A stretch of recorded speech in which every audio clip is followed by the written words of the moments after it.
مطران تم تكريمك، نحب نقول لك مبروك وان شاء الله ديما متألق وديما يكرموك. يعيشك نوفل، بارك الله فيك. والله كنت سعيد جدا بهذا التكريم، كانوا لأول مرة رغم تكرمت يجي 1002 مرة في كامل تراب الجمهورية وخارج تراب الجمهورية. أعتقد 920 مش 1008. والله صدقني أي 1002 طبعا. حاسبهم أنا يلعب حاسبهم طبعا يا نوفل. بارك الله بارك الله. حتى تصورهم معنا معلم والله. بارك الله فيك يا نوفل. بصراحة مشيت للمنستير بمشاعر جميلة جدا، لأني نحب المنستير ونحب نظافتها ونحب أهلها ونحب بحرها. طبعا تغيرت المنستير، ما عادتش كما قبل يا نوفل، وهذا مش تو المجال نتاع الحديث فيه. تغيرت ولقيت حظوة ومحبة من المهرجان الدولي إلاف، وفرحوا بيا فرحة لا توصف. صدقني عاجز عن قول بعض الكلمات في هذا المهرجان الشامل. شفنا الثقافة، شفنا الشعر، شفنا العروض الأزياء، شفنا الصناعات التقليدية، شفنا الأدب، شفنا الدراسات، وشاركوني معهم وقمت ببعض نشطت بعض الندوات واستمتعت أنا واستفدت من هذا المهرجان. قبل ما نحكي على المرأة هذه العظيمة، أني قعدت تجي 6 ساعات مع المنصف المزغني واستمتعت بكل ما في الكلمة من معنى، والرجل مثقف من طراز عال، وحكى لي على الظلال والتفاصيل وشنو وقع في بعض البرامج حتى التلفزية، واخذ عهد على نفسه وما يحضر كان بكيفه.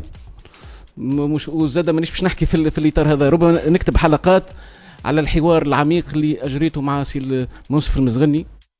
وأنا داخل الصالة يا نوفل تقابلني امرأة تقوم تسلم عليا بتأثر كبير، قالت لي أنا يوميا نتفرج فيكم، أنا 7 نتسمر قدام التلفزة، نحبكم الكل بلا استثناء. هذه المرأة هي فوزية الجرو من المكنين، لاعبة سابقة في كرة اليد، وولدها لاعب سابق يلعب توا في كرة اليد، واخوها مكرم الجرو اللاعب الشهير طبعا، اللاعب الكبير في، ومشرفة على الصغار يوميا حياتها مع الصغار. وهي خارجة من الصالة يا نوفل، أو هي قاعدة على البنك تابع، خرجت شعرت بالضغط وطاحت في الصالة، وتلقاها مسكينة مريضة بك المرض اللعين هذاك. قالت أنا توا نعيش بأنفاس برنامج لباس، ما تحبش حتى الغش متاعي ولا خيري. حكيت على برشا حاجات، حتى التلاسن اللي صار بيني وبينك وبيني وبين بلال وانتي. قالت انا الحمد لله كي رجعت العلاقه. قلت لها لا رانا نفضلكوا. هذه المراه العظيمه اللي اكتشفت يا نوفل نبلها، ثقافتها، حرصها، مفروض يكرموها. كرمها وزاره الشباب والرياضه، تكرمها جامعه كره اليد. تسلم عليكم جميعا. ربي يشفيها. وسجلت معها فيديو صغير بدقيقه، كانوا موجود الفيديو هام جدا. قالت بعض الكلمات المؤثره جدا كانوا موجود. الفيديو موجود ولا لا؟ بربي بلغ سلامي يا مطرأ. تحية ليها. قالوا لي مش موجود الفيديو، مش موجود. نجموا نهبطوا الفيديو توا؟ لا فما تصاور تو الفيديو، قالك نعديوها غدوة سامحنا. طبعا قلت انا نوفل كي يغيب نتقلق، نحبه موجود في البرنامج.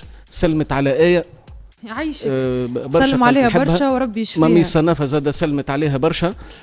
بعد ما كملنا التسجيل تقلقت، قالت لي نسيت سي الدلاجي وسي زهير وسي بلال. سلم عليكم بالحق والله هذا اللي صار. الله غالب مرأة كلاس يحبوها الناس كل. تلقينا بالصدفة تحب البرنامج، كرمنا مع بعضنا. شكرا لي.